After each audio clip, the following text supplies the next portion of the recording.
نواز شریف کی حرکات و سکنات اور گفتگو سے جو نتیجہ اخذ ہوتا ہے اس کے مطابق دونوں چیزیں اپنے اپنے تئیں تیار ہیں، ان کا اقتدار بھی اور ان کا جہاز بھی۔ تو پہلے اقتدار کے لیے بات کر لیتے ہیں، کیونکہ انہیں اقتدار دینے کا وعدہ کر کے رجیم کاری کی حرام کاری کے ذریعے ان کو واپس لایا گیا ہے، اور رجیم چینج میں سب سے پہلے کپتان کو ہٹایا گیا اور پھر رجیم کاری میں ان کے بھائی کو وزیر اعظم بنایا گیا، اور ان کو یہ ٹاسک دیا گیا کہ آپ نے کم سے کم وقت میں پاکستان کی تباہی کرنی ہے، پاکستان کو برباد کرنا ہے۔ اس کی جو معیشت ہے جسے کپتان 6 پوائنٹ پر لے کے گیا تھا، تمہارا کام ہے کہ اس کو 0.0 پہ یا 0.06 پہ واپس لے کے آنا ہے، اور اس ٹاسک کے مطابق شہباز شریف نے یہ کام کر دیا، پاکستان کو تباہ و برباد کر دیا، پاکستان کی عوام کو بدحال کر دیا، اور اب اس سے آگے کی جو تباہی ہے، جو تباہی ہے، جو بربادی ہے، اس کا ٹاسک جو ہے وہ نواز شریف کو سونپا گیا ہے۔ نواز شریف کو اس رجیم کاری کی جو حرام کاری کی گئی اس کے ذریعے اقتدار کا وعدہ کر کے لایا تو گیا ہے، لیکن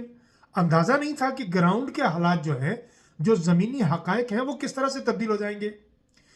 کیونکہ آج تک جس کو بھی ہٹایا گیا اقتدار سے، عوام نے کبھی کسی کا نوٹس ہی نہیں لیا، کوئی آئے کوئی جائے ہماری بلا سے۔ لیکن یہ پہلا موقع ہے کہ جیسے ہی کپتان کو اقتدار سے ہٹایا گیا تو اسی شام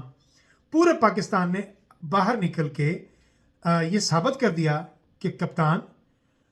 کروشل حالات کے باوجود عوام اس کی چیزوں کو محسوس کر چکے تھے، کپتان کے مشکل فیصلوں کو لوگ قبول کر چکے تھے۔ گو کہ اس کی دور میں مہنگائی ہوئی، لیکن وہ مہنگائی 12 سے 15% تک تھی، جو اب 38% تک چلی گئی، بلکہ کچھ لوگ تو کہتے ہیں کہ یہ 40% تک جا چکی ہے، اور اندازہ بھی ہوتا ہے، محسوس بھی ہوتا ہے۔ اب نواز شریف صاحب اقتدار کا ارمان لیے، اقتدار اپنے سر پہ سجائے، خوشی خوشی پاکستان تشریف تو لائے، لیکن یہاں آ کر اب جو نظر آ رہا ہے اس کے تحت تھوڑے تھوڑے نیم بے ہوشی کے دورے بھی پڑ رہے ہیں، اس لیے کہ جیسے ہی 21 اکتوبر کا جلسہ ہوا تھا، ایکچولی تو وہ اگر اس میں سے ایجنسیوں کے لوگوں کو نکال لیا جائے تو پیچھے تو 3-4-5 ہزار بندہ بچتا ہے جو ٹوٹل جمع ہوا اس ناسور لیگ کے لیے۔ وہ جلسہ بھی فلاپ۔ اب اس جلسے کو گزرے ہوئے کتنا عرصہ ہو گیا، اب گھر سے 3 مہینے کے بعد آج حافظ آباد کے جلسے کے لیے نکلے تو وہ جلسہ بھی ٹھوس ہو گیا۔ پہلے بڑی فیلڈ لی گئی، پھر کناتیں لگا کے اس کو چھوٹا کیا گیا، پھر اس میں بھی جو کرسیاں لگیں وہ بھی پوری نہ کر سکے۔ نون لیگ کی یعنی ناسور لیگ کی اپنی فوٹیج کے مطابق اگر آپ وہ دیکھیں تو جلسہ گاہ تو بھر ہی نہیں سکے، لہٰذا جید قسم کے جو نون لیگ کے لیڈر ہیں یعنی نواز شریف اور مریم صفدر عوان دونوں اس جلسے میں شامل ہوئے، اور اس کے باوجود جلسہ گاہ نہیں بھر سکے، وہ چھوٹی سی جلسہ گاہ وہ بھی نہیں بھری گئی۔ اقتدار تو اب ہو گیا ڈاواڈول۔ بہت سے دوست یہ بھی کہتے ہیں کہ آپ نے کہا تھا کہ نواز شریف آئے گا نہیں، میرا وہ ولاگ جو ہے وہ غور سے سنیں۔ میں نے اس میں کہا تھا کہ اول تو وہ آئیں گے نہیں، اور اگر آ گئے تو ان کی مرضی کے مطابق، ان کی منشا کے مطابق ساری چیزیں انہیں پلیٹ میں رکھ کے نہیں دی جائیں گی۔ دیکھیے، جن لوگوں نے سہولت کاری کی ہے، جو لوگ ان کو لے کے آئے ہیں، وہ کبھی بھی مکمل اقتدار نواز شریف کو نہیں سونپیں گے، کیونکہ نواز شریف کا پریویس ریکارڈ اتنا اچھا نہیں ہے کہ جس نے بھی ان کو موقع دیا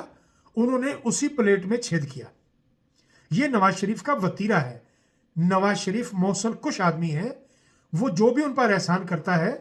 وہ حضرت علی کے قول کے مطابق جس پر احسان کرو اس کے شر سے محفوظ رہو والی بات وہ ان پر پوری اترتی ہے، صادق آتی ہے۔ جس نے بھی کبھی نواز شریف پر احسان کیا ہے، نواز شریف نے سب سے پہلے اپنی طبع کے مطابق اسی کو اپنے پیروں کے نیچے لینے کی کوشش کی ہے، اور نتیجہ یہ ہوا کہ خود پیروں کے نیچے آ گئے۔ اب یہ چوتھی مرتبہ ہے تو دیکھ لیتے ہیں کیا بنتا ہے، اور آگے آ جائیے کہ اگر یہ ساری چیزیں پوری نہ ہوئیں، مختلف نوعیت کے انتخابی نشان الاٹ کرنے کے باوجود کسی کینڈیڈیٹ کو ضرورت ہی نہیں پڑ رہی کمپین کرنے کے لیے، اس لیے کہ حلقہ کے لوگ یہ جانتے ہیں کہ ہمارے منتخب نمائندے کو کون سا نشان الاٹ ہوا ہے، اور آپ نے دیکھ لیا پھر کیسی کیسی میمز بن رہی ہیں